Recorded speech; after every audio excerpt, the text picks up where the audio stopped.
عادات اور اطوار کا تھوڑا سا فرق ہو. میرے مومن بھائیوں، آج کے اس بدامنی کے دور میں اغیار کو چاہیے تھا کہ وہ شوق سے آ کر ہماری آبادی میں بس جائے. کیوں؟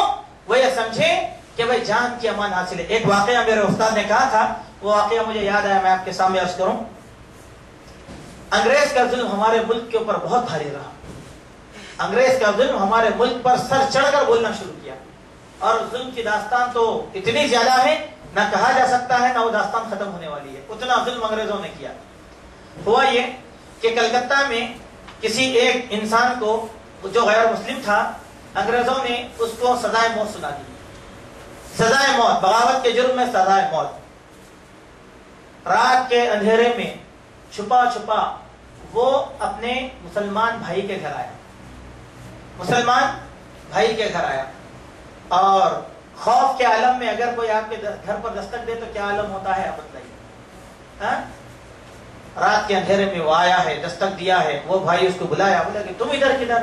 بولا کہ نہیں، اب بات کرنے کا وقت میرے پاس نہیں ہے. بات کرنے کا وقت میرے پاس نہیں ہے. صبح سورج طلوع ہوتے ہی میری موت ہونے والی ہے. میرا پیغام نکل چکا موت کا، لہذا ایک ذمہ داری میں تمہارے حوالے کرنے آیا ہوں. بولے ذمہ داری کیا ہے؟ یہ میری بیٹی ہے اور یہ میری بیوی ہے، ان دونوں کو میں تمہاری ذمہ داری میں دے کر جا رہا ہوں، تم ان دونوں کے ذمہ دار ہو. کہا کہ بھائی کیا عجیب و غریب بات کر رہے ہو، میں کھڑا مسلمان، تم کھڑے غیر مسلم، اس شہر میں تمہارے بہت سے رشتہ دار ہیں، وہ کیا کہیں گے؟ جاؤ، رشتہ دار سے بڑھ کے کوئی نہ ہو سکتا، اپنے رشتہ داروں کو ذمہ داری دو. کہا کہ میرے دوست ایک بات بھی سن لیں، میں میری کائنات کا، سیم و زر کا، سونا چاندی خزانہ کا مالک، میرے خاندان کو سمجھ سکتا ہوں، لیکن ایک عزت کا محافظ سوائے مسلمان کے کوئی نہیں ہو سکتا. غور کرو میرے بھائیوں، کیا کردار تھا ہوگا، کیا کردار تھا ہوگا. اللہ کے نبی کریم صلی اللہ علیہ وسلم کے اسی کردار کی مناسبت سے یمامہ کے سردار حضرت سمامہ تو اسلام کے اندر داخل ہوئے. کیا کیا اللہ کے نبی نے؟ اتنے بڑے سردار کو گرفتار کر کے مسجد نبوی میں 3 دن تک قید رکھا، نہ مارا، نہ پوچھا، نہ سوال کیا، کوئی بات نہیں. 3 دن کے بعد یہ پیغام جاری کر دیا کہ اب سمامہ کو رہا کر دو، سمامہ کو رہا کر دو. سمامہ کو رہا کر دیا گیا. جو سمامہ قیدی بن کر آئے تھے، وہ سمامہ کے ایمان کا یہ عالم کہ جا رہے ہیں، دل جانے تیار نہیں ہے. لوٹ کر نبی کریم صلی اللہ علیہ وسلم کے پاس آئے. آپ نے کہا اے سمامہ، ہم نے تو تم کو رہا کر دیا، پھر لوٹ کر کیوں آ رہے ہو؟ کہا نبی صلی اللہ علیہ وسلم، میں نے ان عادتوں کو اور اطوار کو دیکھا ہے، اب میرا جی آپ کو چھوڑ کر جانا نہیں چاہتا. اسلام کے دائرے میں داخل ہوئے، اور میرے بھائیوں، سمامہ کے اسلام میں داخل ہونے کی وجہ سے یمامہ کے پورے خزانے اللہ تبارک و تعالیٰ نے نبی کریم صلی اللہ علیہ وسلم کے حوالے کر دیا. یہ کون سا کردار ہے؟ یہ کون سا کردار ہے؟ ذرا غور تو کرو میرے بھائیوں. آج کیا یہ کردار ہمارے پاس ہے؟ کیا میرے نوجوان بھائی کے پاس یہ کردار ہے؟ میرے نوجوانوں، آج اسلام کو آپ کی ضرورت ہے، مسلم سماج کو آپ کی ضرورت ہے. یہی نہیں، آج کے علمی دور میں، ثقافتی دور میں، جہاں دعوت کا کام سربلندی سے کیا جا رہا ہے، آج کی دعوت کے دور میں سب سے زیادہ آپ کی نصرت اور مدد کی ضرورت ہے، تاکہ آسانی کے ساتھ یہ اسلام کا پیغام ہندوستان کی گلیوں کے اندر عام ہو جائے، گھر گھر کے اندر عام ہو جائے. یہ کب؟ جب ہم با کردار بن جائیں تب یہ پیغام عام ہوگا. جب کردار ہمارا ختم ہو جائے تو پھر یہ پیغام کبھی عام ہونے والا نہیں ہے. یہ تو ایک عادت کی طرف میں نے اشارہ کیا. میرے نوجوان بھائیوں، ایک اور بری عادت ہمارے اندر آ گئی، اس عادت کو ہم بھول. وہ عادت کیا ہے؟ ناچنا، گانا، بجانا اور میوزک کے آلات کو استعمال کرنا یا میوزک کے آلات سے محبت کرنا. میوزک اس زمانے میں نہیں تھی، میوزک اس زمانے میں بھی تھی، اور میوزک کو اس زمانے میں فروغ حاصل ہوا قرآن مجید کی مخالفت میں. لوگ تو قرآن کی مخالفت میں گانے والوں کو، گانے والیوں کو اور میوزک کے بڑے بڑے آلات کو خرید کر لایا کرتے تھے. کیوں؟ تاکہ قرآن کی سماعت کو روکا جائے، تاکہ قرآن کے پیغام کو روکا جائے. اس زمانے میں ایسے ہوتا تھا کہ جب قرآن مکہ میں پڑھا جاتا تو مکہ میں لوگ شور شرابہ کیا کرتے تھے، گانے گاتے، ناچتے، ڈھول پیٹتے، یہ سب کچھ ہوتا. مگر کیوں؟ اللہ کی دعوت کو روکنے کے لیے. کیا یہ دعوت رک گئی؟ کیا یہ دعوت ختم ہو گئی؟ نہیں. میرے نوجوان بھائی، جو چیز اللہ کے راستے کے سامنے روڑا اٹکا سکتی ہے، کیا ہم اس چیز سے محبت کریں؟ جو چیز قرآن کے مقابلے میں فروغ پائی، وجود میں لائی گئی، کیا ہم اس کو پھر دوبارہ طاقت دے سکتے ہیں؟ اگر کوئی میرا نوجوان بھائی یہ سوچتا ہے کہ میوزک کے ذریعے سے اس کا دل لب جائے گا اور اس کو دل کا سکون ملتا ہے، تو پھر وہ مسلمان بھی نہیں. وہ مسلمان بھی نہیں. کیوں؟ اللہ نے کیا فرمایا؟ انما المؤمنون الذين اذا ذكر الله وجلت قلوبهم. یقیناً مومن وہ لوگ ہیں اذا ذکر اللہ، جب ان کے سامنے اللہ کا ذکر کیا جاتا ہے، وجلت قلوبهم، تو ان کے دلوں کو سکون ملتا ہے. وَإِذَا تُلِيَتْ عَلَيْهِمْ آيَاتُهُ زَادَتْهُمْ إِيمَانًا، جب اللہ کی آیتیں ان پر تلاوت کر کے سنائی جاتی ہیں تو ان کے ایمان میں زیادتی ہوتی ہے. غور کرو، ایمان میں زیادتی لانے والی کون سی چیز؟ قرآن. تلاوت قرآن. کیا ہم یہ کام کر رہے ہیں؟ میرے بھائی کو تھوڑا بور ہو گیا، گھر کے اندر زبردست ڈیک لگا لیا اور شروع ہو گیا. کار میں جا رہے ہو ڈیک، گھر میں جا رہے ہو ڈیک. کیا ہے میرے بھائیوں؟ کیا یہ ایمان کی چیز؟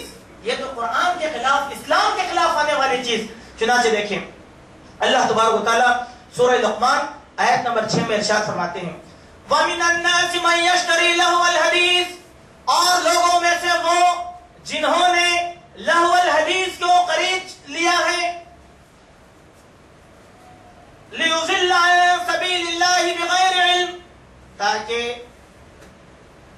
جہالت کی وجہ سے اللہ تبارک و تعالیٰ کی راہ سے خود بھی رک جائیں اور دوسروں کو بھی روک دیں. کیوں خریدا ہے حالات کو؟ خود بھی رکیں اور لوگوں کو بھی روک دیں.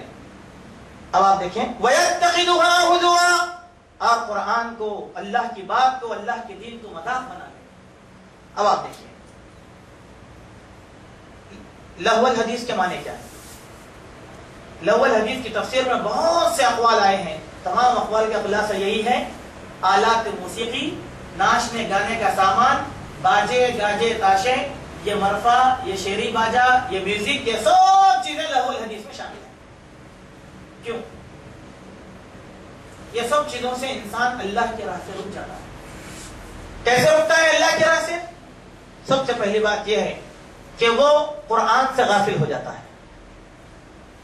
ایک گلاس ہے، یہ گلاس ہے، یہ پانی ہے، میں اس گلاس میں پانی ڈالوں گا تو پانی رہے گا، اور میں ادھر 2 بوتل رکھ رہا ہوں، ادھر گلاس سے پانی بھی ڈال رہا ہوں اور دودھ بھی ڈال رہا ہوں، اور کہہ رہا ہوں کہ پانی بھی رہے اور دودھ بھی رہے.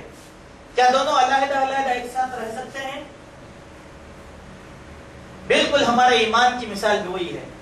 یا تو ہمارے دل میں اللہ تبارک و تعالیٰ اور نبی کی محبت رہے یا غیروں کی محبت رہے.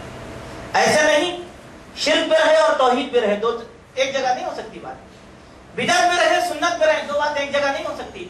یا تو خالص توحید رہے یا تو بندہ مشرک رہے، یا تو خالص سنت رہے یا تو پھر بدعت کے اندر گرفتار ہو جائے. ہم کیا چاہ رہے ہیں؟ قرآن اور گمراہی دونوں کو ایک جگہ جمانے کی کوشش کر رہے ہیں. کیا یہ ہو سکتا؟ نہیں ہو سکتا میرے بھائیوں. لِيُضِلَّ عَن سَبِيلِ اللَّهِ بِغَيْرِ عِلْمٍ، ہم کو ابھی علم نہیں ہے کہ میوزک کے آلات استعمال کرنے کی وعید اللہ کے نبی نے کیا سنایا. کیا سنایا میرے بھائیوں؟ کافی طویل بحث ہے. اختصار سے میں آپ کے سامنے یہی کہہ رہا ہوں، میوزک، گانا بجانا، تاشے، ڈھول، یہ سب قرآن کی دعوت کو روکنے کے لیے وجود میں لائے گئے. قرآن کی دعوت کو روکنے کے لیے وجود میں لائے گئے. اور جو چیز قرآن کی دعوت کو روکنے میں وجود میں لائی گئی تو کیا ہم اس چیز کا یوں استعمال کر سکتے ہیں؟ لہذا میرے مومن بھائیوں ایک آیت دیکھیں، اللہ تبارک و تعالیٰ ارشاد فرماتے ہیں وَقَالَ الَّذِينَ كَفَرُوا لَا تَسْمَعُوا لِهَذَا الْقُرْآنِ، اور کافروں نے یہ کہا لوگوں اس قرآن کو ہرگز نہ سنو. نہ سنو، نہ سننے دو، نہ سنو نہ سننے دو. وَأَلْغَوْا فِيهِ، جب قرآن پڑھا جائے تو کیا کرو؟ شور شرابہ کرو. لعلکم تغلبون، شاید کہ تمہارا غلبہ ہو جائے. تو کیا کرتے تھے لوگ؟ چاہے مالداروں کے پاس جاتے تھے، مالداروں کے پاس جا کے، سرداروں کے پاس جا کے بولتے اے ولید بن مغیرہ، ابو جہل، نضر بن حارث، عتبہ، شیبہ، سنو ہماری بات. محمد صلی اللہ علیہ وسلم کا کلام پر جیسے ہی پڑھا جا رہا ہے تو لوگ تمہاری اپنی نسل جوق در جوق سننے چلی جا رہی ہے، اس کو روکو۔ سرداروں نے پوچھا کہ اب تدبیر کیا ہوگی روکنے کی تدبیر کیا ہوگی؟ تو کہا کہ دیکھو ملک شام کے اندر ناچنے اور گانے کا رواج بہت ہے، وہاں مشہور ناچنے گانے والوں کو بلا لو اور مکہ کے اندر حرم کے اندر بٹھا دو کہ وہ ناچیں اور گائیں تاکہ تمہارے نوجوان اس جانب مائل ہو، قرآن سے رک جائیں۔ اور میرے بھائی وَيَتَّخِذُوا هُزُوًا کے معنی بھی یہی ہو گئے نا۔ کیسے؟ کرکٹ کا میچ چل رہا ہے، ہماری نماز چلے گی، گھر میں ٹی وی چل رہا ہے، بہترین سیریل، آپ کی ماں نماز پڑھنے سے رک گئی، کارٹون چل رہے ہیں، بچے ذکر سے بھول گئے، پڑھانے کے لیے مولانا آئے لیکن بچے ٹام اینڈ جیری دیکھتے بیٹھے ہوئے ہیں۔ کیا ہے بولیے؟ آپ ہے نہیں ہے، اگر نہیں ہے تو آپ خود فیصلہ کیجیے، بات میری نہیں ہوتی۔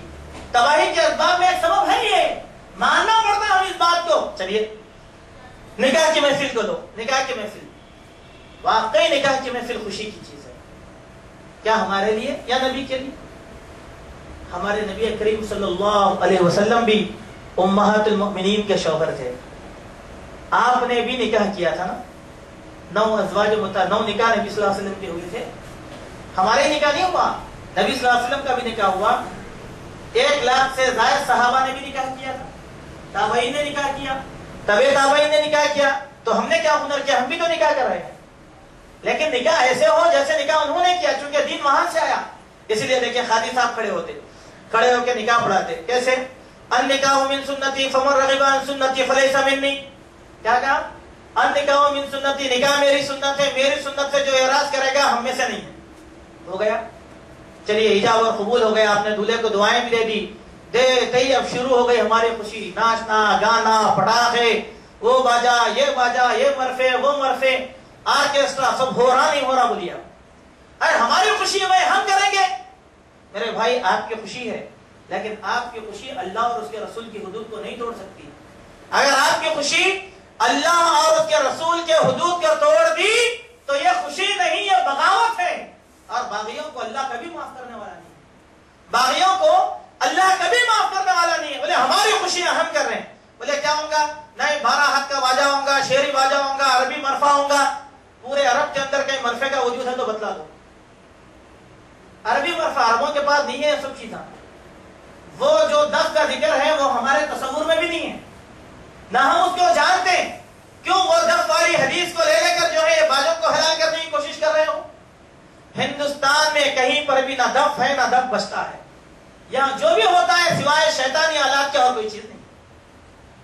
پھر بھی ہم بولتے ہیں جائے رہا خوشی کا موقع، ہاں خوشی کا موقع ہے، اللہ کے نبی صلی اللہ علیہ وسلم خوشی کے موقع پر کیا حکم دیا وہ کام کرو، ناچو گاؤ نہیں بلکہ علمی مظاہرہ کرو۔ دیکھیں گے آپ کو غزوات کا کتنا تذکرہ یاد ہے، سنیں گے، صحابہ کے اشعار یاد کرو اور اشعار یاد کر کے رجزی اشعار لوگوں کو سناؤ، صحابہ کے اشعار یاد کرو، غزوہ بدر کے، غزوہ حنین کے، غزوہ تبوک کے، غزوہ بدر کے، یہ اشعار کو لوگوں کے سامنے سناؤ، شادی کے موقع پر سنت ہے۔